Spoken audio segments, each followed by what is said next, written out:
This is how I combine these 6 powerful foods to lower my blood sugar. The story of Michael Johnson, 42 years old. 3 years ago, when I was diagnosed with type 2 diabetes, my life flipped upside down. I was 39, climbing the corporate ladder as a marketing manager, and suddenly I was juggling daily medications, constant glucose monitoring, and that never-ending feeling that my own health was slipping through my fingers like sand. The first weeks after diagnosis were nothing short of a nightmare. I checked my glucose several times a day, only to face frightening numbers: 210, 230, sometimes shooting past 250 milligrams per deciliter. Splitting headaches became my shadow, extreme fatigue my constant companion, and a thirst that burned like desert sand in my throat never seemed quenched. I dragged myself out of bed 3 or 4 times each night to use the bathroom, leaving my sleep shattered into fragments. At work, around 3 p.m., right when crucial meetings loomed large, my concentration would crash like a derailed train.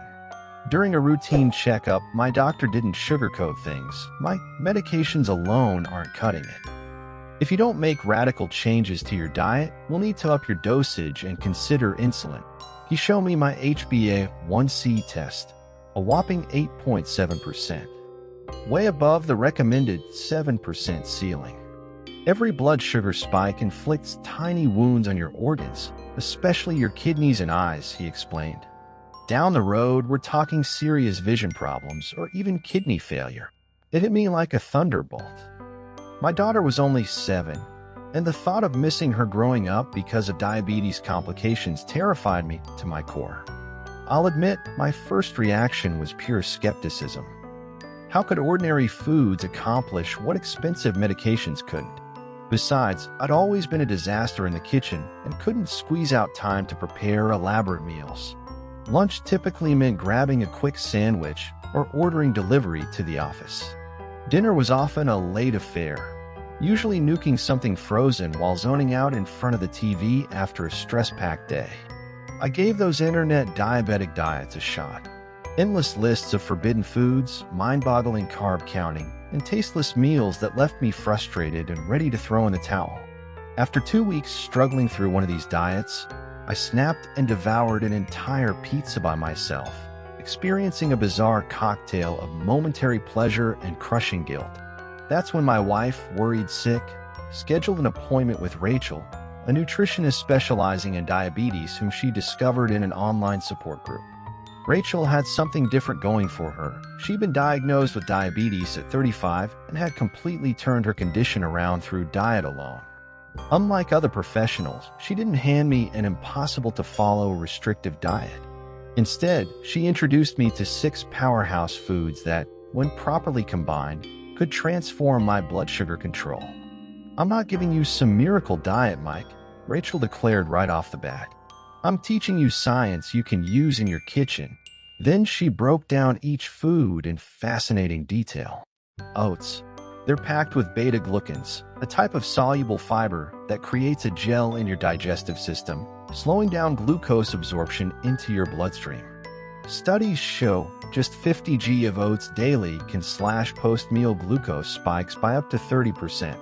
Plus, they keep hunger at bay much longer than most breakfast foods. Avocado. Many diabetics steer clear of all fats, and that's a huge mistake. Avocados contain monounsaturated fats that enhance insulin sensitivity. The Yale University study demonstrated these healthy fats actually shield the pancreatic beta cells responsible for insulin production.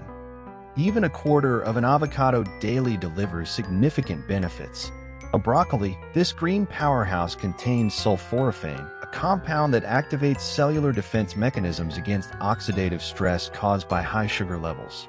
Broccoli has an extremely low glycemic index and is rich in chromium, an essential mineral for glucose metabolism. 3 weekly servings can reduce inflammatory markers associated with diabetes by up to 20%. A fatty fish. Salmon, sardines, and tuna contain omega-3s that reduce systemic inflammation and improve cellular function. Harvard University research showed people who consume fatty fish twice weekly have 36% lower odds of developing diabetes complications. Omega-3s also enhance insulin action by modifying cellular membrane composition. Dark chocolate above 70% cocoa. The flavonoids in cocoa stimulate nitric oxide production, which relaxes blood vessels and improves circulation, allowing insulin and glucose to reach cells more efficiently. One small square of dark chocolate after meals can reduce insulin resistance by up to 25%, according to studies from Italy's University of L'Aquila. Apple cider vinegar. It contains acetic acid that interferes with the enzymes that break down carbohydrates, reducing the amount of glucose released into your bloodstream. Just 1 tablespoon of apple cider vinegar, diluted in water before meals, can cut post-meal glucose spikes by up to 30%. It also promotes an alkaline environment in the body, fighting the chronic inflammation associated with diabetes. What blew me away wasn't just her scientific explanation, but that Rachel showed me actual studies proving these foods' effectiveness. These weren't empty promises or miracle cures. This was nutrition science in action. I decided to give it a shot. What did I have to lose? Rachel taught me that simply including these foods in my diet wasn't enough. I needed to combine them strategically to maximize their synergistic effects and create what she called the triple stabilizing effect: reducing sugar absorption, increasing insulin sensitivity, and fighting chronic inflammation. Getting started wasn't a walk in the park. My first attempt at cooking broccoli yielded a soggy, flavorless vegetable my daughter dubbed Sad Tree. The 85% dark chocolate tasted bitter as medicine to my sweet-trained palate. And drinking diluted apple cider vinegar before meals was truly a test of willpower. During the first 2 weeks, my glucose levels remained like a roller coaster. Rachel explained my body was adapting, and patience was key. Your body's been functioning one way for years. It needs time to recalibrate, she said. The turning point came at the end of the first month. I was working from home when I realized it was already past 5 p.m., and I hadn't experienced that brutal fatigue that typically slammed into me mid-afternoon. I checked my glucose, 118 milligrams per deciliter, a number I hadn't seen in ages. Little by little, I discovered delicious combinations that made all the difference and fit into my hectic schedule. For breakfast, I'd prepare overnight oats, oatmeal soaked in almond milk with cinnamon overnight, topped with half a sliced avocado and a grated square of dark chocolate. The combination of oat fiber, avocado's healthy fat, and chocolate's flavonoids created a balanced breakfast that kept my glucose rock steady until lunch. For lunch, I'd go for lightly steamed broccoli salads to preserve nutrients, with tuna or sardines, dressed with homemade vinaigrette made from apple cider vinegar, olive oil, and herbs. I'd prep these salads in glass jars on Sunday nights, making it easy to bring lunch to work throughout the week. As an afternoon snack, whole grain toast with avocado spread seasoned with lemon and pepper, plus a small square of dark chocolate to satisfy the sweet craving that used to ambush me at this hour. Rachel explained this snack was perfect because it combined complex carbs, healthy fats, and antioxidants that prevented glucose spikes. And for dinner, typically a urban olive oil-crusted salmon fillet, accompanied by broccoli sautéed with garlic and finished with a splash of apple cider vinegar. A simple meal I could whip up in under 20 minutes. After 3 weeks, the changes became crystal clear. Most noticeable was my energy stability. Gone were those dramatic ups and downs throughout the day. The headaches vanished into thin air. My sleep improved dramatically. I could make it through the night without bathroom trips. My skin, which had been dry and spotted, began to clear up and glow. I started tracking my fasting glucose levels in 2 hours after meals. The results couldn't be denied. From averages of 180 to 200 mg/dl. I was now consistently between 100 to 130 mg/dl. I kissed goodbye to the ultra-processed sweets that had tempted me for so long, and surprisingly, my sugar cravings plummeted. Rachel explained this happened because the sharp insulin spikes and crashes that trigger sweet cravings had been tamed. The real test came when, after 2 months on this new eating plan, I had an important business dinner with a potential client. The event was at a traditional restaurant known for carb-heavy dishes and elaborate desserts. The client insisted I try the house specialty, a famous regional dessert. All my progress hung in the balance at that moment. I opted for a strategy Rachel had taught me. I took a tablespoon of diluted apple cider vinegar before leaving home and chose main dishes with more protein and vegetables. When dessert time rolled around, I accepted a small piece, savored it slowly, and the next morning, I compensated with an oat, avocado, and broccoli-rich breakfast. When I checked my glucose the next morning, I was shocked, 132 milligrams per deciliter. Not ideal, but miles away from the 210 to 220 mg/dl I certainly would have had after such a meal in the past.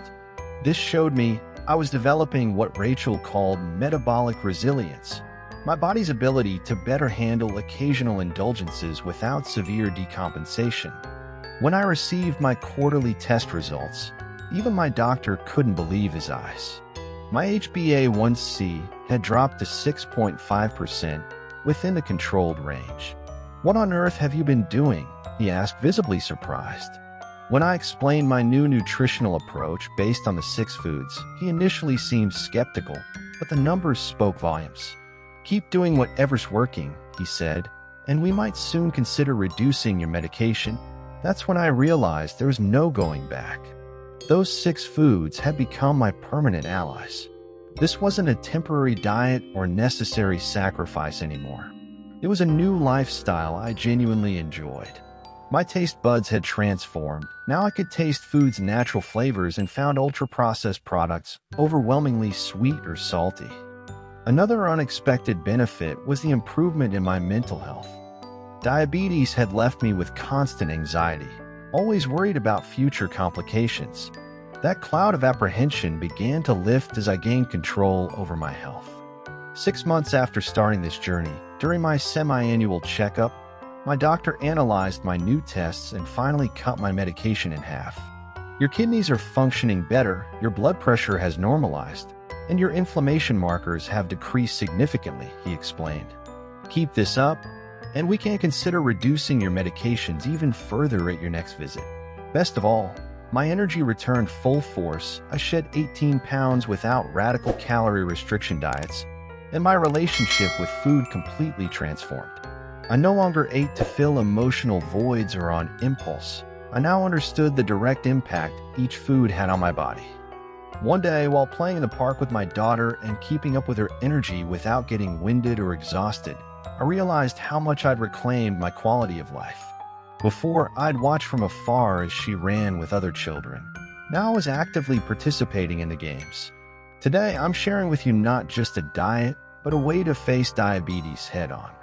These 6 foods, oats, avocado, broccoli, fatty fish, dark chocolate, and apple cider vinegar, combined properly, gave me something medications alone couldn't: control over my health and confidence in my future.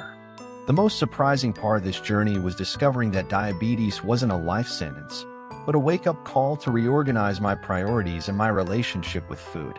Today, I see my diagnosis as an alarm bell that probably saved my life, forcing me to make changes I likely never would have made otherwise. If you're also battling diabetes, try incorporating these foods into your routine. Start slow, find combinations that work for you, and watch the results unfold.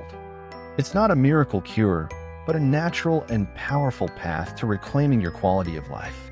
What impressed me most was how something as simple as changing my diet could have such a profound impact on my blood sugar levels. And the best part, these are accessible foods we can find at any market. They're not expensive supplements or imported products, just real foods prepared mindfully. Today, looking back at that frightened, hopeless Mike after diagnosis, I feel immense gratitude. Diabetes taught me to listen to my body, respect its limits, and nourish it properly.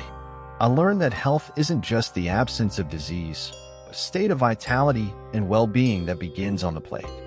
My journey with diabetes continues, but now I'm in the driver's seat. And it all began when I discovered the power of these 6 foods combined just right. Sometimes the best solutions are hiding in plain sight. They just need to be discovered and applied with consistency and knowledge.